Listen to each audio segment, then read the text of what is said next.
this is a serious and sober topic. Raj Singh is on the line with us. He's the Director of Law and Policy with the Sikh Coalition. That's Sikh as in SIKH Coalition, SikhCoalition.org. Raj, welcome to the program. Thank you for having me.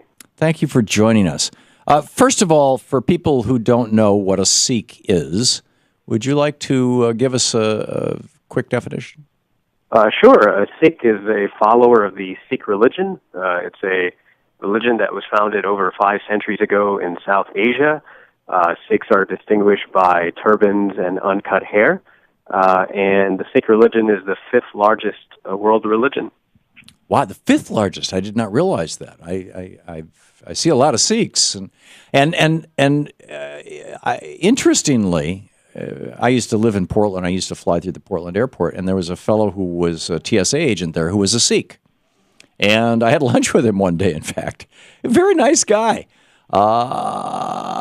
It didn't occur to me at that time that being a Sikh might cause problems with the TSA. I guess probably because this guy was a TSA agent, complete with turban. But that's not quite how it's worked out.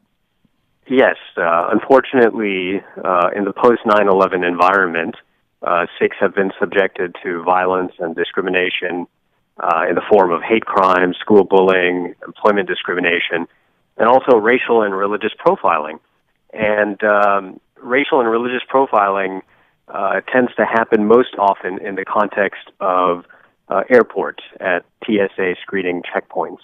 Unfortunately, Sikhs seem to be set aside for random secondary screening 100% of the time at some airports. Obviously, there's nothing random about that.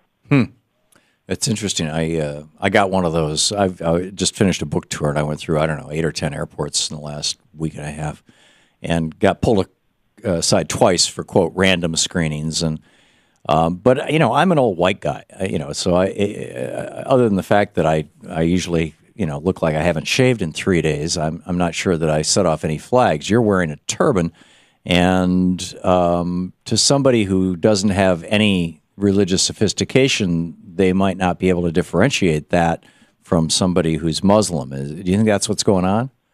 I think what's happened is that in the post-9/11 environment, the prevailing stereotype is that if somebody wears a turban and has a beard, they're associated with Osama bin Laden, who, of course, unfortunately wore a turban and had a beard. So I think it's really that's explaining a lot of these problems. Yeah, so it's even more fundamental and basic than people can't tell the difference between Sikhism.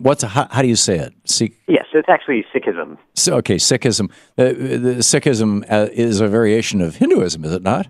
No, it is not, sir. It is an independent religion, distinct from Hinduism and Islam. Essentially, Sikhs believe in one God and believe that all people are equal. There is no caste system in Sikhism, and there's also no belief in religious exclusivity. So as far as Sikhs are concerned, it doesn't matter what your religious label is.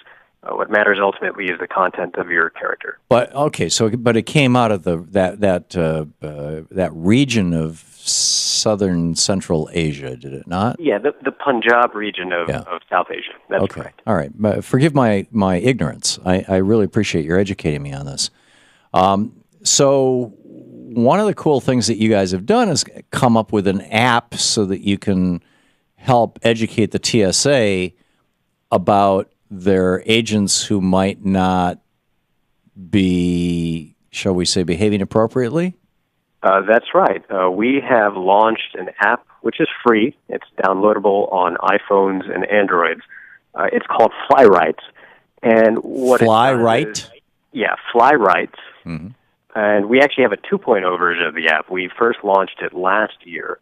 And essentially what it does is allow any traveler to file an official complaint of mistreatment or discrimination against the TSA. What's different about the 2.0 version, which we just launched today, is that for the first time, travelers can send their complaints to their members of Congress automatically. Whoa.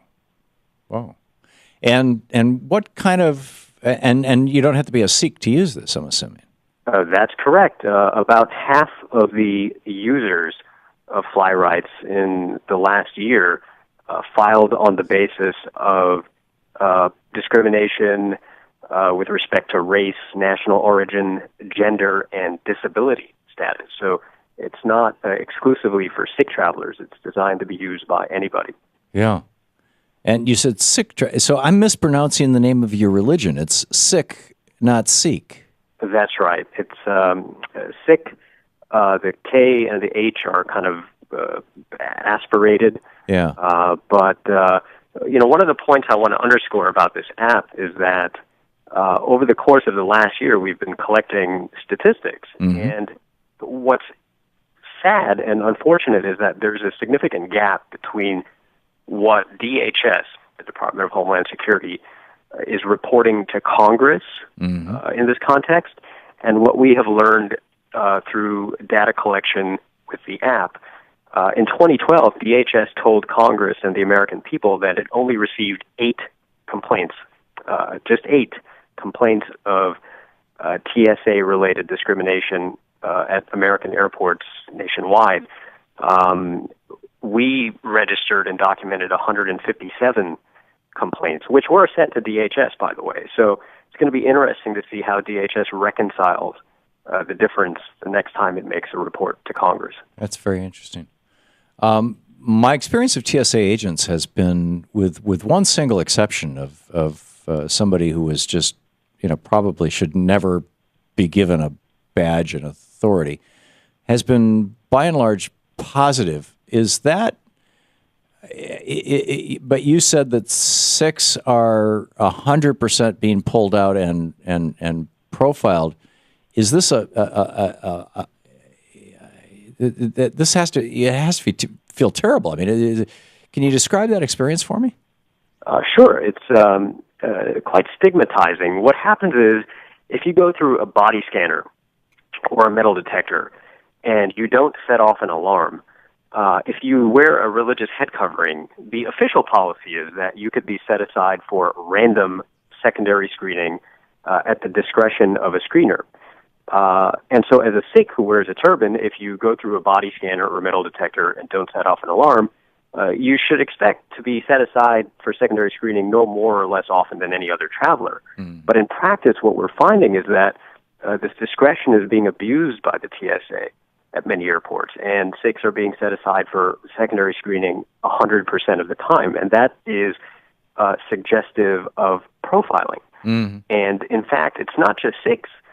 In the last 2-3 years, there have been credible reports of racial profiling affecting Hispanic travelers, African American travelers at airports in Hawaii, New Jersey, and Massachusetts. And so this is not exclusively a Sikh problem. It may be suggestive of a deeper problem at the TSA with respect to profiling. With respect to persons of color as well. Indeed. Remarkable. Raj Singh, the Director of Law and Policy with the Sikh Coalition. The website Sikh, S-I-K-H, coalition.org. And the app, is it Fly Right? Is there an S at the end? Is it Fly Right or Fly Rights? Fly Rights with an S at the end, and it's free on iPhone and Android. Great. Raj, thanks so much for dropping by. Good talking with you. Thanks so much.